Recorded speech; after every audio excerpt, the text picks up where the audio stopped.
یہ لکھ دیں کہ عمر ہمارا غلام ہے اور نیچے اپنے دستخط کر دیں۔ وہ لے کے چلے گئے اور عرض کرنے لگے بابا عمر کہہ رہے ہیں جو کہا ہے کہ عمر ہمارا غلام ہے یہ لکھ دیں۔ انہوں نے لکھ کے نیچے دستخط کر دیے کہ عمر ہمارا غلام ہے۔ نامہ پاس آیا، چوما اور وصیت کر گئے جب مر جاؤں تو قبر میں میرے سینے پہ رکھ دیں۔ ارے حسین کی غلامی کا دعویٰ ہر کوئی کرتا ہے۔ لوگوں، حشر کا میدان ہوگا، انسانیت کا ایک ہجوم ہوگا اور محشر میں بڑے دعوے دار ہوں گے کہ میں حسین کا غلام ہوں، میں حسنین کریمین کا غلام ہوں۔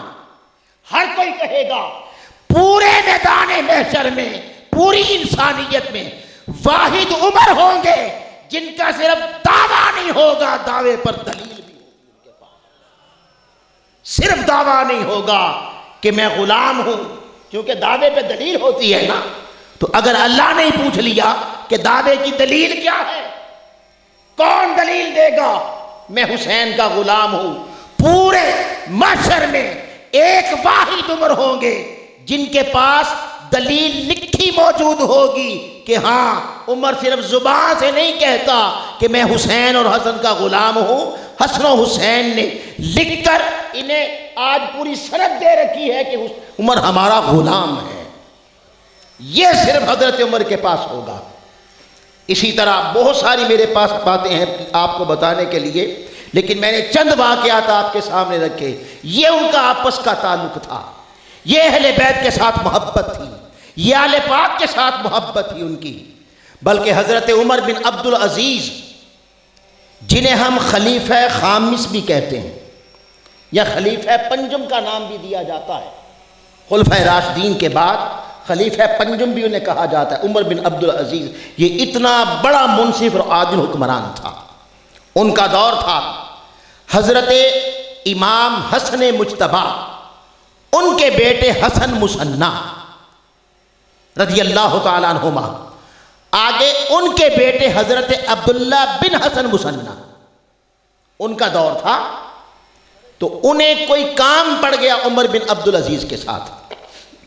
یعنی یہ دیکھیں کہ امت کے ہمارے اسلاف کا اہل بیت کے ساتھ ادب اور محبت کا تعلق کیا رہا، اور آج ہم کس گمراہی میں الجھ گئے ہیں۔ حضرت عبداللہ بن حسن مصنع بن حضرت مجتبی بن علی رضی اللہ تعالیٰ عنہ، آپ فرماتے ہیں، خود فرماتے ہیں کہ مجھے کوئی کام پڑ گیا عمر بن عبد العزیز سے، میں ان کے دربار میں چلا گیا، انہیں کام کہا، وہ فوری اٹھ کے آئے اور جو میں نے کام کہا وہ سارا کام کرائے۔ کرنے کے بعد میرے پاس آ کے کہتے ہیں اے عبداللہ بن حسن مصنع، ہاتھ جوڑ کے عمر بن عبد العزیز کھڑا ہو گئے اور کہنے لگے عبداللہ آپ اہل بیت ہیں، آج کے بعد آپ میرے دربار میں نہیں آئیں گے، یہاں نہیں آئیں گے۔ آپ نے اگر آپ کو کوئی کام پڑ جائے تو آپ چٹ لکھ کے بھیج دیں یا کسی غلام کو بھیج دیں، آپ کا کام ہو جائے گا۔ کیوں؟ اس لیے کہ مجھے حیا آتی ہے کہ میں قیامت کے دن اللہ کو کیا منہ دکھاؤں گا کہ اس کے حبیب کی اہل بیت میرے دربار میں کام کے لیے آتی تھی، میں کیا منہ دکھاؤں گا۔ پھر اسی طرح حضرت علی رضی اللہ تعالیٰ کی بیٹی فاطمہ، آپ کی بیٹی فاطمہ، وہ فرماتی ہیں مجھے کام پڑا، جب مجھے کام پڑا تو آپ عمر بن عبد العزیز کے پاس گئیں، پیغام بھیجا، وہ مصروف تھا اپنی کابینہ کے ساتھ، اپنے تخت پہ بیٹھا ہوا تھا اور کابینہ کے ساتھ وہ باتیں کر رہا تھا۔ اسے پتا چلا کہ مولا علی کی بیٹی فاطمہ آ رہی ہے، وہ اپنا تخت چھوڑ کے دوڑ کے باہر آ گیا، اور باہر آ کے کہتا ہے اے بنت علی، آپ آج کے بعد یہاں نہ آئیں، آپ کو جو کام ہوگا آپ پیغام بھیج دیں، آپ کا کام ہو جائے گا۔ یہ بات کہنے کے بعد ہاتھ جوڑ کے کہتے فرماتے ہیں، اور ہر ایک کو کہتے تھے، آل پاک میں سے ہر ایک کو کہتے تھے کہ بس جب قیامت کا دن ہوگا تو بس آپ میرے لیے اللہ کی بارگاہ میں یہ سفارش کر دینا کہ میں اہل بیت کا ادب کرتا تھا، میں اہل بیت کا ادب کرتا تھا۔ یہ بات کسی قریب کھڑے شخص نے سنی کہ آپ حضرت فاطمہ بنت علی کو کہہ رہی ہیں کہ قیامت کے دن میرے لیے شفاعت کر دینا۔ جب سیدہ فاطمہ چلی گئیں تو اس نے کہا کیا اہل بیت میں سے اس گھرانے کے بچے بھی شفیع ہوں گے؟ مصطفیٰ تو شفیع ہیں، آگے اوپر پنجتن پاک بھی شفیع ہیں، آپ آگے ان کے بچوں کو جب بھی کوئی بچہ آتا ہے ان میں سے تو ان کو کہتے ہیں میرے لیے قیامت کے دن شفاعت کی دعا کر دینا اور اللہ کی بارگاہ میں عرض کر دینا کہ وہ میرے لیے شفاعت کر دینا کہ میں ان کا غلام تھا۔ تو کیا یہ بچے بھی شفیع ہوں گے؟ جب یہ بات کی تو عمر بن عبد العزیز جلال میں آ کے کہتے ہیں خدا کی قسم اس بنو ہاشم کا ہر بچہ قیامت تک پیدا ہونے والا شفیع ہوگا، شفیع ہوگا۔ اور میرے امام العاشقین اعلی حضرت امام احمد رضا خان بریلوی رحمۃ اللہ تعالی علیہ وہ عبد العزیز کے اس قول کی طرف اشارہ کر رہے ہیں تیری نسل پاک کا ہے بچہ بچہ نور کا، تو ہے عین نور تیرا ہر گھرانہ نور کا۔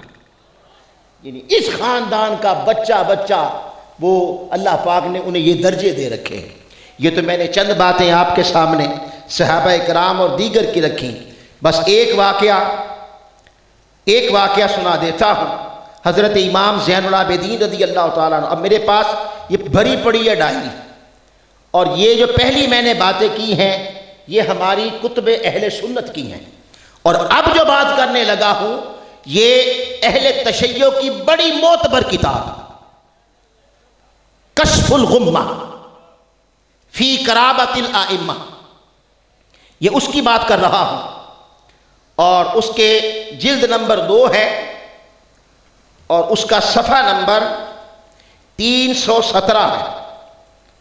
اس پر ایک واقعہ حضرت امام اربلی نے لکھا، علی بن عیسیٰ اربلی جو کشف الغمہ کے رائٹر ہیں انہوں نے لکھا، اور یاد رکھ لیں یہ حضرت امام علی بن عیسیٰ اربلی یہ اہل تشیع کے ہاں اسی طرح ان کا مقام ہے، اور ان کی اس کتاب کا کشف الغمہ کا اسی طرح مقام ہے جیسے ہمارے اہل سنت کے ہاں صحاح ستہ کا، یعنی صحاح ستہ کی درجے کی ان کی کتاب ہے۔ وہ سنیں، حضرت امام زین العابدین رضی اللہ تعالیٰ عنہ آپ کے پاس کچھ لوگ آئے اور انہوں نے آ کر حضرت ابو بکر صدیق رضی اللہ تعالیٰ عنہ شیخین اور حضرت عمر فاروق رضی اللہ تعالیٰ عنہ کی بارگاہ میں کچھ نازیبہ کلمات کہے۔ یہ کون ہیں؟ زین العابدین ابن حسین ابن علی، ان کی بات کر رہا ہوں، اور یہ بات میں نہیں کر رہا، یہ امام اربلی کر رہے ہیں اپنی کتاب کشف الغمہ کی جلد 2 کے صفحہ نمبر 317 پر۔ وہ فرماتے ہیں کہ وہ گروہ آیا اور اس نے آ کے چند نازیبہ کلمات حضرت عمر فاروق اور حضرت صدیق اکبر رضی اللہ تعالیٰ کی بارگاہ میں چند نازیبہ کلمات کہے۔ جب کہے تو امام زین العابدین جلال میں آ گئے، شیخین کی طرف نازیبہ کلمات کو منسوب سن کر حسین کا بیٹا زین العابدین، علی کا نواسہ علی کا پوتا زین العابدین، مصطفیٰ کا نواسہ زین العابدین جلال میں آ گئے۔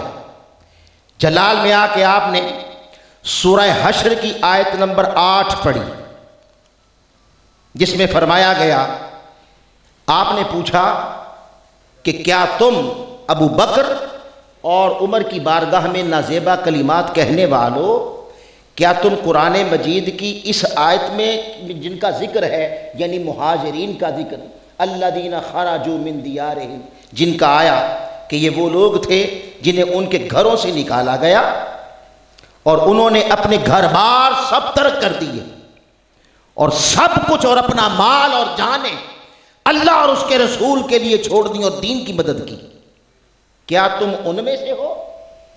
انہوں نے کہا نہیں، ہم ان میں سے نہیں ہیں۔ پھر انہوں نے حضرت زین العابدین نے آیت نمبر 9 پڑھی سورہ حشر کی، جس میں انصار کا ذکر تھا، جنہوں نے جان و دل سے مہاجرین کا استقبال کیا اور انہیں اپنی جائیدادوں میں شامل کر لیا، بلکہ یہاں تک آتا ہے کہ جس کی 2 بیویاں تھیں اس نے ایک بیوی کو طلاق دے کے مہاجر کے ساتھ اس کا نکاح کر دیا۔ جس کے پاس 2 دکانیں تھیں، ایک دکان اپنے بھائی صحابی مہاجر کے نام کر دی، جس کے پاس 2 باغ تھے ایک باغ اسے دے دیا۔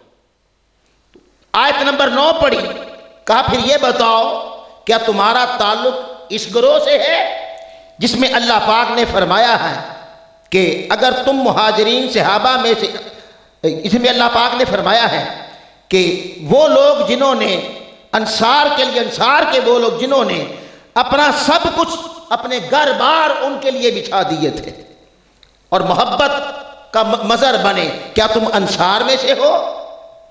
وہ بولے نہیں، ہم ان میں سے بھی نہیں ہیں۔ جب یہ کہا تو آپ نے پھر آیت نمبر 3 پڑھ کے کہا 2 گواہیاں تم نے دے دی کہ نہ تم مہاجرین سے ہو نہ تم انصار سے ہو، اور تیسری بات کی گواہی میں دیتا ہوں۔ اب ان کا تذکرہ جن کا آیت نمبر 10 میں آیا ہے، جو یہ کہتے ہیں کہ اے مولا ہمیں صحابہ کا ادب دے اور ان کے ساتھ محبت دے اور انہوں نے جو اپنی قربانیاں دی ان جیسا ہمیں بنا دے، اس کی گواہی میں دیتا ہوں تم ان میں سے بھی نہیں ہو، تمہارا تعلق ان سے بھی نہیں ہے، لہذا فرمایا دفع ہو جاؤ میری بارگاہ سے اور کبھی میرے سامنے کبھی نہ آنا، تم وہ لوگ ہو جو اسلام میں فتنے کے لیے پیدا ہوئے۔ یہ حضرت زین العابدین نے فرمایا، کتاب کا نام ہے کشف الغمہ، میں بتا چکا، جلد 2 صفحہ نمبر 317۔ اسی طرح ایک اور بات کر رہا ہوں، مگر بہت سارے جو اہل تشیع لوگ ہیں وہ اس کا انکار کر دیتے ہیں، لیکن یہ بات حقیقت ہے، کیونکہ اہل جو ذکر، یہ جو ذاکر اور علماء جنہوں نے پیٹ کے دندے بنا رکھے ہیں، یہ بتاتے نہیں ہیں لوگوں کو۔ حضرت مولا علی رضی اللہ تعالیٰ عنہ، یہ کتاب کا نام ہے الاستبصار، اس کی جلد نمبر 3، اس میں یہ واقعہ موجود ہے۔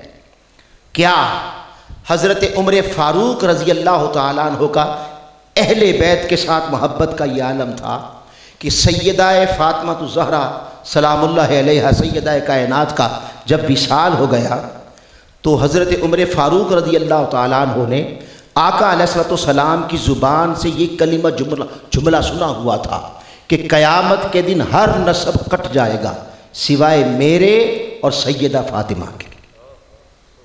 ایک میرا نسب نہیں کٹے گا، ایک میری بیٹی سیدہ کائنات کا نسب نہیں کٹے گا، قیامت کے دن سب نسب کٹ جائیں گے۔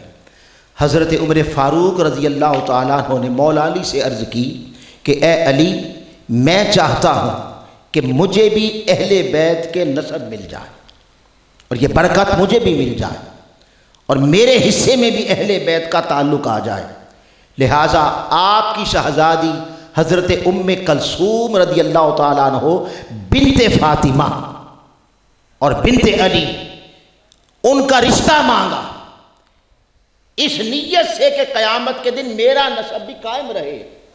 حضرت مولا علی نے وہ رشتہ کر دیا، رشتہ ہو گیا۔ یوں عمر فاروق رضی اللہ تعالیٰ عنہ نے اہل بیت کے ساتھ اپنا رشتہ صرف دنیا کا نہیں قیامت کا بھی جوڑ لیا۔ یہ عمر فاروق ہیں۔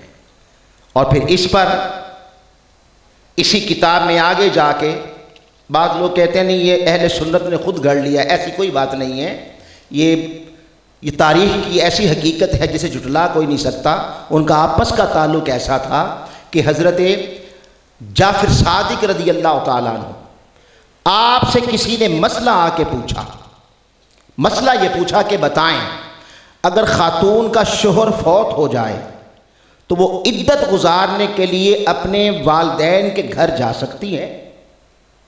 یہ ان کی کتاب میں بتا رہا ہوں الاستبصار، یہ اہل تشیع کی کتاب اس درجے کی ہے کہ جس درجے کی اہل سنت کی سیاست کی ہے، اس درجے کی کتاب ہے۔ تو پوچھا حضرت جعفر صادق رضی اللہ تعالیٰ عنہ سے مسئلہ پوچھا گیا کہ کیا عورت اپنے والد کے گھر جا کے عدت گزار سکتی ہیں؟ تو انہوں نے یہ سامنے واقعہ بطور دلیل پیش کیا۔ حضرت جعفر صادق رضی اللہ تعالیٰ عنہ کا ہاں گزار سکتی ہے، کیونکہ حضرت عمر فاروق کا جب وصال ہو گیا تھا، عمر بن خطاب جب فوت ہو گئے تھے، تو مولا علی اپنی بیٹی ام کلثوم اور ان کے بیٹے عبداللہ کو اپنے گھر لے آئے تھے، اور اپنے گھر آ کے انہوں نے اپنا پورا جو عدت گزاری تھی۔ لہٰذا میرے پاس بہت کچھ ہے، تاریخ بتاتی ہے کہ صحابہ اور اہل بیت کا آپس کا تعلق دور دور کا بھی ان کے اندر منافرت نہیں تھی۔ اگر ان کے اندر تعصب ہوتا تو حضرت علی اپنی بیٹی عمر فاروق کو دیتے؟ ان کے اندر تعصب ہوتا تو میدان کربلا میں حضرت مولا علی کے جو بیٹے شہید ہوئے، 6 بیٹے شہید ہوئے، اس میں ایک بیٹا جو حضرت ام حبیبہ بنت ربیعہ سے تھا، اس کا نام ابو بکر تھا۔ پھر ایک بیٹا جو حضرت لیلہ بنت مسعود سے تھا، اس کا نام عثمان تھا۔ اور یہ فطری عمل ہے کہ دشمنوں کے نام پر کبھی کوئی اپنے بیٹوں کے نام نہیں رکھتا۔ لہٰذا امت مسلمہ اپنی حقیقت کو پہچان، صحابہ بھی یہ بلند فیض جو صحابی بنا مصطفیٰ سے پیار کے بنا، جو اہل بیت بنا اس کو بھی آقا علیہ الصلوۃ والسلام کی بارگاہ سے ملا۔ یہ آپس کی دشمنیاں چھوڑنی پڑیں گی، یہ آپس کے اختلافات یہ صرف پیٹ کے دندے ہیں۔ تاریخ اٹھا کے دیکھیں، میں نے جو کشف الغمہ اس کے رائٹر حضرت اربلی، ان کی تاریخ وصال 360 ہجری ہے، یہ 1400 سال کے بعد کی بات نہیں ہے۔ آج امت ایک دوسرے کے ساتھ اس بات سے متصادم ہو رہی ہے، کوئی صحابہ کا سپاہی بن رہا ہے، کوئی اہل بیت کا سپاہی بن رہا ہے، انہیں لڑایا جا رہا ہے، تصادم کرایا جا رہا ہے تاکہ مسلمان عالمی سطح پر مغلوب رہے، انہیں غلبہ نہ ملے، انہیں قوت نہ ملے، اور مصطفیٰ کی یہ امت یکجا نہ ہو جائے۔ توڑا جا رہا ہے، اور اس وقت ہم جن حالات میں کھڑے ہیں، خدا کی قسم یہ آپس کا تصادم ہم افورڈ نہیں کر سکتے۔ جو عالمی حالات چل رہے ہیں، مسلمانوں کے خلاف بڑی سازشیں ہو رہی ہیں، لہٰذا صحابہ بھی سر کے تاج ہیں اور اہل بیت بھی سر کے تاج ہیں۔ آقا علیہ السلام نے فرمایا میں اپنے بعد تمہارے اندر 2 چیزیں چھوڑے جا رہا ہوں، قرآن اور اپنی اہل بیت، ان کے ساتھ تعلق رکھنا۔ صدیق اکبر رضی اللہ تعالیٰ کی صحابیت کو قرآن بیان کر رہا ہے۔ عمر فاروق رضی اللہ تعالیٰ عنہ وہ صحابی ہیں جن کے ہاتھ میں اہل بیت کی چٹ ہوگی قیامت کے دن کہ یہ ہمارا غلام ہے۔ ارے جسے حسین غلامی میں داخل کریں کون نکال سکتا؟ اسے کون نکال سکتا؟ جنہیں حسین نے لکھ کے دیا یہ ہمارا غلام ہے۔ مولا علی جنہیں اپنی بیٹی دیں، ہم ان کے آپس میں دشمنیاں پیدا کرتے ہیں اور دشمنیاں بیان کرتے پھریں۔ لہٰذا میں اپنی گفتگو کو ختم کرتے ہوئے اس مرکز مبارک سے، جہاں سے ہمیشہ اولیاء یاد رکھ لیں دین جتنا پھیلا ہے صوفیہ نے پھیلایا ہے، ان بان خانقاہوں نے پھیلایا ہے، جہاں محبت کا درس ہے، جہاں ادب کا درس ہے، جہاں صبر کا درس ہے، جہاں اخلاق کا درس ہے، جہاں پر ایک دوسرے کی ایثار و قربانی کا درس ہے، جہاں نفرتیں نہیں سکھائی جاتی، جہاں کدورتیں نہیں سکھائی جاتی، جہاں تعصب نہیں پیدا کیا جاتا۔ اور انگریز اس بات کو لکھ چکا ہے، انگریز اس بات کو لکھ چکا ہے کہ جب بھی اسلام کو تباہ کرنے کی کوشش کی گئی اور پوری طاقت کے ساتھ مسلمانوں کو لڑایا جانے لگا اور انہیں غلامی کی زنجیروں میں جکڑا جانے لگا اور غلام بنا لیا گیا، لیکن ان قریب ہمیں سمجھ نہیں آتا کہ انہیں خانقاہوں سے کیا ملتا ہے۔ کوئی ایسی طاقت ہے جو نظر نہیں آتی، کوئی ایسی طاقت ہے جو خانقاہوں میں ملتی ہے، یہ جب وہاں جاتے ہیں تو وہاں سے کوئی ایسی شراب مل جاتی ہے یہ گرتے گرتے پھر سنبھل جاتے ہیں اور مصطفیٰ کے دین کو غالب کرنے کے لیے اکٹھے ہو جاتے ہیں۔ یہ انگریز مان چکا ہے، باطل اس چیز کو مان چکا ہے، لہٰذا انہیں پھر آپس میں لڑایا جائے، کبھی صحابہ کا نام لے کر، کبھی اولیاء اللہ کے ساتھ نفرتیں دلا کر، کبھی غلط عقائد دے کر، اور کبھی اولیاء اللہ سے نفرتیں، کبھی آقا علیہ الصلوۃ والسلام کی بارگاہ میں خود ایک مناظرے پیدا کر دیے، انہیں ذات متنازع بنا دیا گیا۔ تو میں مبارکباد دیتا ہوں ان لوگوں کو جو صوفیہ سے محبت کرتے ہیں، جو ان کے پاس رہتے ہیں، کیونکہ انہی سے وہ شراب ملتی ہے جو صرف محبت بانٹی۔ یہاں نفرتیں نہیں ہوتی، یہاں محبتیں ہوتی ہیں، یہاں عداوتیں نہیں ہوتی، یہاں محبتیں ہوتی ہیں۔ اللہ کا شکر ہے کہ اللہ تعالیٰ نے ہمیں اس طبقے میں پیدا فرمایا جو طبقہ اولیاء کی محبت کرتا ہے، اولیاء سے فیض پاتا ہے اور الحمدللہ صراط مستقیم کی طرف جاتا ہے۔ اللہ پاک اس در کو آباد رکھے، خواجہ صاحب کا فیض قیامت تک جاری و ساری رکھے، اور ایک عالم اور ایک جہان اس فیض اس بارگاہ سے آ کر شراب الست پیتا رہے، شراب محبت کے جام پیتا رہے، اور ہدایت کا مرکز ہمیشہ آباد رہے۔ وما علینا الا البلاغ المبین۔